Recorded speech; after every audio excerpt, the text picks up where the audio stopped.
సమర్థిస్తున్నారా వ్యతిరేకిస్తున్నారా అనే విషయాన్ని కూడా ఎక్కడ మాట్లాడలేదు. అంటే దాదాపుగా కొద్ది కాలంగా బీఆర్ఎస్ పార్టీకి కవిత దూరంగా ఉంటూ వస్తున్నారు. హీరో నుంచి బీఆర్ఎస్తో కవితకు బంధం తెగిపోయిందని చెప్పచ్చు. సస్పెండ్ చేశారు కాబట్టి బంధం తెగిపోయిందని చెప్పచ్చు. ఇప్పుడు అంటే ఒకటి కృష్ణమూర్తి, ఇదే నేపథ్యంలో ఆమె కూడా ఎమ్మెల్సీకి రాజీనామా చేసే అవకాశం ఉంది, సమాలోచనలు చేస్తున్నారు జాగృతి ఆ నేతలతో అన్నటువంటి వార్తలు వినిపిస్తున్నాయి. ఎందుకంటే పూర్తిగా ఒకవేళ ఎమ్మెల్సీ నుంచి బయటకు వస్తే కేసీఆర్కి లేకపోతే పార్టీకి ఉన్నటువంటి ఒక కనెక్షన్ కట్ అయిపోయినట్లే. సో ఆ దిశగా ఆమె వెళ్ళే అవకాశం ఉందా, లేకపోతే ఇక్కడ నుంచి ఎందుకంటే సస్పెండ్ తర్వాత ఇంతవరకు మాట్లాడలేదు, కవిత ఏ విధంగా మాట్లాడే అవకాశం ఉందంటారు? కాసేపట్లో కవిత 5 గంటలకు ప్రెస్ కాన్ఫరెన్స్ పెట్టవచ్చు అని చెప్పేసి కొంత సమాచారం వస్తూ ఉన్నది. ఇప్పటివరకు ఇంకా మీడియాకు ఎటువంటి సమాచారం అయితే రాలేదు. కానీ దీని మీద కవిత స్పందించే అవకాశాలు అయితే చాలా ఉన్నాయి. 5 కాకపోతే 6 గంటకన్నా పెడతారు, లేదంటే కనీసం ఒక ప్రెస్ నోట్ అని పంపించే అవకాశం ఉంది, ప్రెస్ రిలీజ్ చేసే అవకాశం ఉంది. ఎందుకంటే పార్టీ నుంచి సస్పెండ్ అయిన తర్వాత తన పట్ల కొంత కాలంగా పార్టీ నాయకత్వం వ్యవహరిస్తున్న తీరు, పార్టీ నాయకులు చేసిన వ్యాఖ్యలు, ఇవన్నిటి మీద కవిత స్పందించే అవకాశమే ఖచ్చితంగా స్పందిస్తారు. ఎమ్మెల్సీ పదవి విషయంలో జాగృతి కార్యకర్తలతో కొంతకాలంగా చర్చిస్తూ ఉన్నారు. ఎందుకంటే పార్టీ నామినేట్ చేస్తేనే కవిత ఎమ్మెల్సీగా అయ్యారు.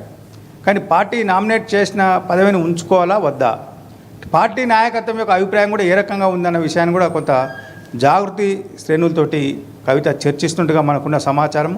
ఇప్పుడిప్పుడే కవిత ఇంటి వద్దకు కొంత కార్యకర్తలు, జాగృతి కార్యకర్తలు చేరుకుంటున్నారు. భవిష్యత్తు కార్యాచరణ ఏ విధంగా ఉండబోతుంది, ఏం చేయబోతున్నారు అంటే బీఆర్ఎస్ టార్గెట్గా ఆవిడ పోరాటం చేస్తారా, లేదు అంటే ఇండిపెండెంట్గా పార్టీ పెట్టి పోరాటం చేస్తారా, లేదు అంటే తండ్రిని కాకుండా, అంటే నిన్న కూడా సమర్థించినప్పుడు నా తండ్రికి కొంతమంది అంటే హరీష్ రావు, సంతోష్ రావు, మేఘా కృష్ణారెడ్డి లాంటి వాళ్ళు చేయడంతో ఈరోజు ఆయన మీద మచ్చబడుతుంది. వాళ్ళు నా తండ్రిని అడ్డం పెట్టుకొని వాళ్ళు ఆస్తులు సంపాదించుకుని చెప్పేసి కవిత ఓపెన్గా ఆరోపణ చేశారు. అంటే ఈ ఆరోపణలకు కట్టుబడి తండ్రిని తప్ప మిగతా వాళ్ళను, మొదట్లో సోదరుని, తర్వాత బావగారిని, తర్వాత ఇంకొక ఎక్స్ఎంపీ అని కూడా చెప్పారు. ఎక్స్ఎంపీని అంటే ఈ రకం వాళ్ళని టార్గెట్ చేస్తూ వెళ్తారా?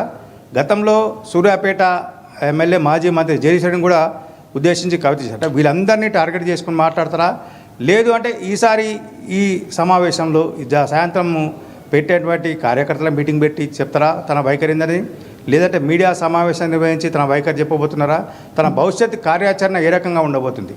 పార్టీ విషయంలో కూడా కొంతకాలంగా కసరత్తు జరుగుతుంది. వాస్తవం అది, పార్టీ పెట్టాలి అనే కసరత్తు జరుగుతూ ఉంది.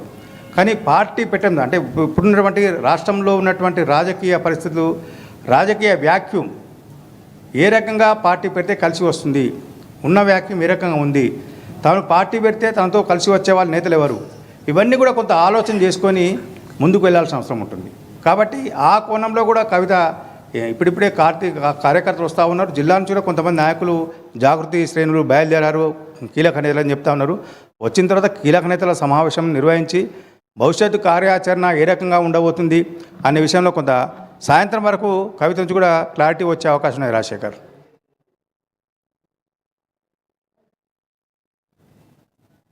రైట్. కృష్ణమూర్తి, ఇంకొక అంశం ప్రధానంగా పల్లా రాజేశ్వర్ లాంటి వాళ్ళు స్పందించారు. ఆయన మాట్లాడుతూ కొన్ని వ్యాఖ్యలు చేశారు.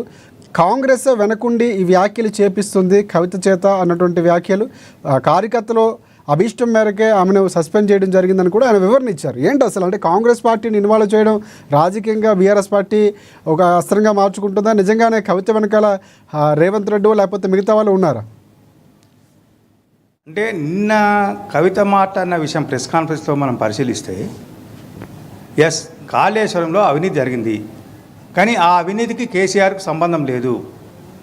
ఆ అవినీతి వెనకాల ఒక కాంట్రాక్టరు, ఒక మాజీ మంత్రి, ఒక మాజీ ఎంపీ, కొంతమంది నేతలు ఉన్నారని చెప్పారు. కానీ అంటే అవినీతిని కాళేశ్వరం అవినీతి ఒప్పుకొని నిన్న ఈ కవిత మాట్లాడిన తర్వాత కాంగ్రెస్ పార్టీ చెందినటువంటి ఎంపీలు మల్లు రవి, భువనగిరి ఎంపీ చామల కిరణ్ కుమార్ రెడ్డి అంటే వీళ్ళు కూడా మాట్లాడారు. కవిత ఒప్పుకుంటున్నారు అంటే జరిగింది అని కవిత అంగీకరిస్తున్నారు అని. అంటే ఏది జరిగినా సీఎంగా కేసీఆర్ ఉన్నప్పుడు జరిగింది కాబట్టి గతంలో కేసీఆర్ కూడా చెప్పాడు, కాళేశ్వరం ప్రాజెక్టుకు నేనే కర్త కర్మ క్రియ, నేనే ఇంజనీర్ను, నేను దాని మీద నా శక్తియుక్తులను ధారపోసి దాన్ని నిర్మించిన అని చెప్పారు. అంటే ఖచ్చితంగా అది అవినీతి జరిగిందని చెప్పినట్టుగా అంటే ఈ కోణంలో ఆలోచన చేస్తే పల్లా రాజేశ్వరరెడ్డి ఆ కోణం అంటే నిన్న కవిత చేసిన వ్యాఖ్యలను ఉద్దేశించి దాన్ని కోట్ చేస్తూ మాట్లాడుంటారు.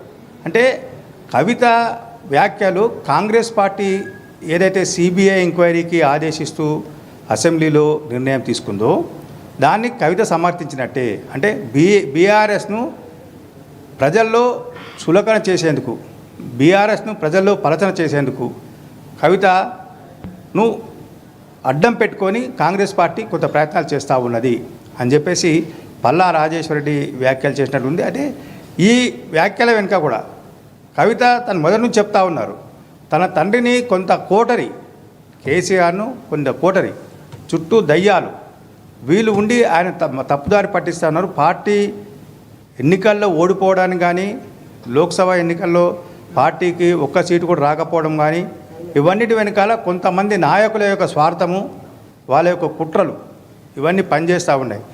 వీటిని గమనించాల్సిన అవసరం నాయకత్వం అని చెప్పేసి కవిత చెప్పారు. నిన్న కూడా అదే విషయం మాట్లాడారు. తాను చేస్తున్న వ్యాఖ్యలు పదే పదే చెప్పారు. నేను నా నిర్ణయం కట్టుబడిన ఏ చర్యలు తీసుకున్నా సరే కేసీఆర్ మీద కేసు బుక్కిన పార్టీ ఉంటే ఎంత పోతే ఎంత, అంటే పార్టీని కూడా